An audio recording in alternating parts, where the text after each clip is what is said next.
New plan. We run for cover in there. If we break their lock, they'll be able to track our drive clue. There will be a drive clue. We burn hard for here first, then cut engine and turn into orbit. Let it carry us around until we land in the debris. Slingshot, fuck yes!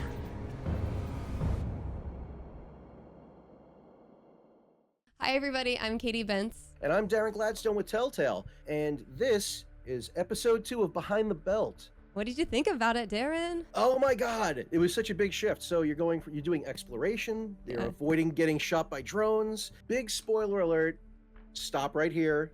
Do not watch this episode if you haven't played episode 2 yet. Now with that, We have Tommy Spampinato on today as our guest, and we're really excited to learn everything about the environment for the Expanse A Telltale Series. Tommy, thank you so much for joining us today on Behind the Belt, the second episode. Could you tell us about what you do on the Expanse A Telltale Series? I'm the lead environment artist on the Expanse, and I also oversaw the VFX department. you had mentioned at some other point that you're a huge fan of the series, and long before working on the game. So how does it feel, going from being fan watching show to being person making the game and interacting with the people that actually made the show in the first place possible? It's just an honor, and I don't know. I mean, it just feels amazing, and I've never been as invested in a game, through the play testing, through the narrative parts. Prior to this, I was a kind of a higher level senior artist. This was also my first lead environment artist, official lead. I've been asked to fill in as a lead, but I've led this from the beginning to the end. So it's just a lot of firsts. And I just would rewatch the show a third time, and it just was super exciting, and trying to remember all the little details, and then kicking myself when I've, missed the detail and we had to move on, and we couldn't go back, because we have a small team, and we have to make a game, and there's a budget and a time to get it done in. It just was exciting from day one up until now, and I don't know. This has been an amazing experience. I was just fascinated by the fact that it goes from these linear to open spots and back and forth. Even if it's not a full open world, there's definitely a lot more freedom to explore, navigate, and kind of go through and find parts. When you're designing the environments, what are some of the decisions you make, and how do you kind of get people to look in those different places? We'll use these light beacons that we place in the level, and that helps create light, because these shipwrecks, they're pretty dark. So these waypoints and the use of rope lights that they lay down, and the thought is that the twins, they go up ahead of all the crew members, and they go throughout the wreck, and they see interesting areas, and they drop down these beacons and rope lights for the crew when they show up to do the salvage, that they could find their way if they get lost. They could find another beacon to find their way out of places, as well as find interesting spots to look at. That's how we do that. Now, in regards to areas where you're avoiding drones, we just would, blow out sections of wall and create these corridors that you can go around certain dangers to get through the level. Up until now, we've talked about how important Zero G is in the game, but in this episode, it's more than exploration. It's survival against the drones. How did the process work when setting up the blown away interiors of the ship to accommodate that? The process is similar to how we make all our levels. That is to get the prototype of the level up as soon as possible. This consists of basic primitives or existing assets that the designer could jam together. Then we'd fly through the scene and imagine, with the script, reading the script, imagine what the space could look like, and we'd talk about it. We would do a refinement pass on that, and we'd bring it to a functional state where it has some set dressings, but not the tertiary set dressings, more the primary, secondary set dressings. And then the game designers would go in and prototype pass the gameplay.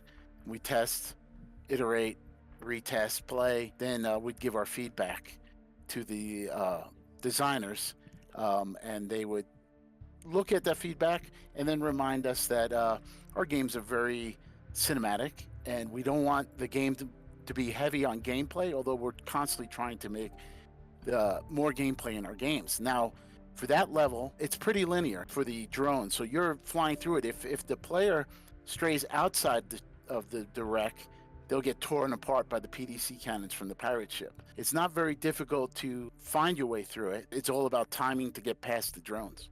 I wanted it to be even more difficult, but Sika, the designers, were like, you can't make these games that difficult. It's more about the story. So, and we're trying to find that balance. What would be your favorite choice from this episode? It's not a gameplay choice that I would choose as my favorite. I would say it's a game development choice, which was to bring the ships closer together in episode 2. Because, like in reality space, you get a space battle, stuff would just get blown up, spread apart, really far apart. And, we're not a fantasy game with portal technology or super, super crazy fast jetpacks. We needed to bring things close together because we didn't want the player boosting constantly towards the next location. So what was cool about that is it allowed for a really great composition of the reveal for episode 2, because you come in, you look out, you see these floating debris platforms, which are debris. The ships are composing the way. There's the sun, the asteroids. It just makes for a great reveal. And I was personally happy about that. So I got to ask you, pick one item or discoverable part of the environment you hope people can find in this episode and why, but one condition, you can't tell us where it is. The one item I would hope people would find is the mushroom powder, because it adds to the interaction you'll have with Virgil later. There's something about his warmth, and I love his voice and his whole physical nature. He's awesome, in my opinion. It's fun to see him, cooking and dancing, and I don't know. There's just something about it. I just love that moment, that whole interaction between Drummer and Virgil in the mess hall. I found the recipe for the actual kibble he has, so I'm gonna give that a shot. Don't know how it's gonna taste, but I'm gonna give it a shot. Gosh, I love that. That's excellent. A few of the cinematic artists, one of them did a bunch of memes, and he had Virgil dancing to a song and him singing. I think the people need that. That's kind of like we need to dig that you up. might have to work that out, pull that out of the archives. I believe celebrations are in order. Exceptional.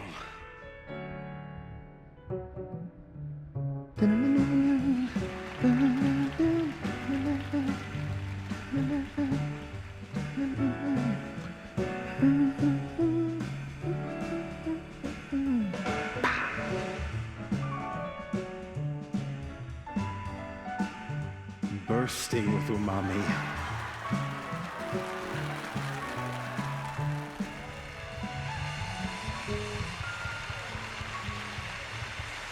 Thank you. Thank you, Captain. Is there anything else you'd like to say about this episode or to the fans before we see you off? Really love making this game. I saw the series twice prior to us getting the contract to make this game, and it blew my mind. Drummer was my favorite character. Me and my wife would scream Drummer out every time she came on screen. And then got to see Kara perform, and I would sit in on mocap sessions. Not sit in, but I was remote because I had to keep working. But just seeing her perform with the other actors, it just was a dream come true, and I really hope you enjoy it. Tommy, thank you so much for taking time with us today. Appreciate you, and you did an amazing job with all the artwork in this game. It's just fantastic. And now for everyone else, stick around, because right now we're going to give you a sneak peek at episode 3. Whatever this treasure is will change everything. No one would mess with the OPA if they knew. The OPA doesn't work that way.